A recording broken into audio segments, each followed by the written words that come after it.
ಗ್ವಾಲಿಯರ್ನಲ್ಲಿ ವಾಸಿಸುವ ಶ್ರದ್ಧಾ mutual fund ಕುರಿತು ಅದರಲ್ಲೂ ವಿಶೇಷವಾಗಿ ಡೆಟ್ ಮ್ಯೂಚುವಲ್ ಫಂಡ್ಗಳ ಬಗ್ಗೆ ತುಂಬಾ ಗೊಂದಲ ಹೊಂದಿದ್ದಾರೆ. ಡೆಟ್ ಮ್ಯೂಚುವಲ್ ಫಂಡ್ಗಳ ಬಗ್ಗೆ ಆಕೆ ಬಹಳಷ್ಟು ವಿಚಾರಗಳನ್ನ ಕೇಳಿದ್ದಾರೆ.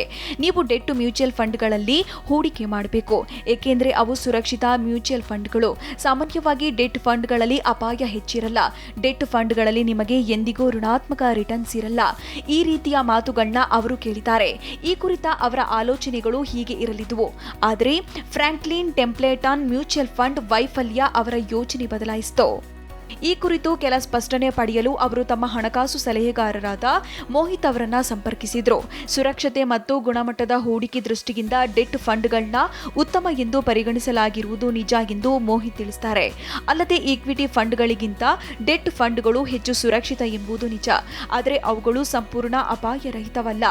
ಮ್ಯೂಚುವಲ್ ಫಂಡ್ಗಳ ಕುರಿತು ಇರುವ ಹಲವಾರು ತಪ್ಪು ಕಲ್ಪನೆಗಳನ್ನ ಮೋಹಿತ್ ಬಗೆಹರಿಸ್ತಾರೆ. ಆದರೆ ಪ್ರಶ್ನೆ ಏನೆಂದ್ರೆ, ಎಲ್ಲ ಮ್ಯೂಚುವಲ್ ಫಂಡ್ಗಳು ಒಂದೇ ರೀತಿಯದೆ ಎಂದು. Association of mutual funds debt mutual ಫಂಡ್ಗಳನ್ನ 16 ವರ್ಗಗಳಲ್ಲಿ ಇರಿಸಿದೆ.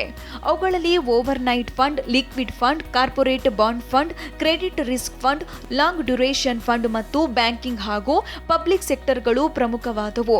ಕೆಲವು ಯೋಜನೆಗಳು ಗುಣಮಟ್ಟದ ಮೇಲೆ ದೃಷ್ಟಿ ಕೇಂದ್ರೀಕರಿಸಿದ್ರೆ, ಇನ್ನು ಕೆಲವು ರಿಟರ್ನ್ಸ್ಗಳ ಮೇಲೆ ಗಮನ ಹರಿಸುತ್ತವೆ. ಈಗ ಹೂಡಿಕೆದಾರರು ತಮಗೆ ಏನು ಮಾಡಬೇಕು ಎಂಬ ನಿರ್ಧಾರವನ್ನ ಕೈಗೊಳ್ಳಬೇಕು.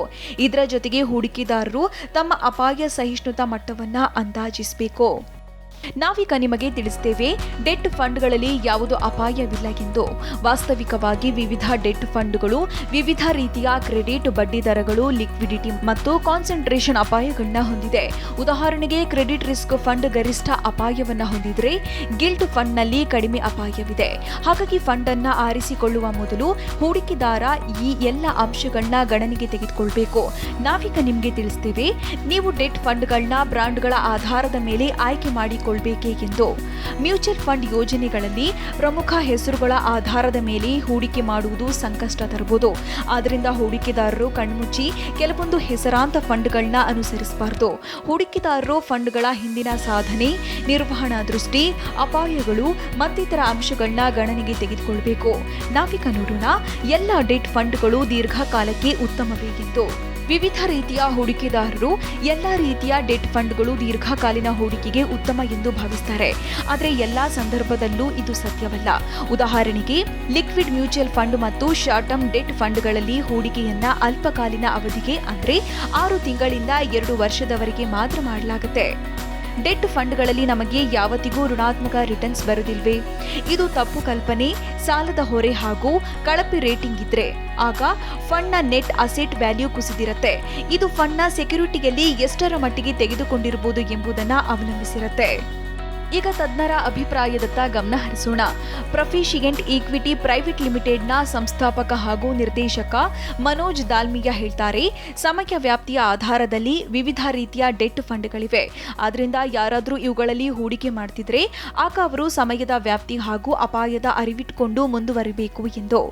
ಮೋಹಿತ್ ಮತ್ತೆ ಹೇಳ್ತಾರೆ, ನೀವು ಎಂದಿಗೂ ಫಂಡ್ನ ಹಿಂದಿನ ಸಾಧನೆಯನ್ನ ಪರಿಗಣನೆಗೆ ತೆಗೆದುಕೊಳ್ಬೇಕು. ಆದರೆ ಇದು ಹೂಡಿಕೆಗೆ ಪರಿಗಣಿಸುವ ಏಕೈಕ ವಿಚಾರವಾಗಬಹುದು, ಏಕೆಂದರೆ ಆರ್ಥಿಕ ನಿಬಂಧನೆಗಳು ಬದಲಾಗುವುದರಿಂದ ಇದು ಮುಖ್ಯ. ಆದ್ದರಿಂದ ನೀವು ಒಂದು ಮ್ಯೂಚುವಲ್ ಫಂಡ್ ಯಶಸ್ವಿಯಾಗಲು ಇರುವ ಅಂಶಗಳನ್ನ ಗಣನೆಗೆ ತೆಗೆದುಕೊಳ್ಬೇಕು. ಮೋಹಿತ್ ಶ್ರದ್ಧಾಳ ಎಲ್ಲ ಅನುಮಾನಗಳನ್ನ ಪರಿಹರಿಸಿದ್ರು.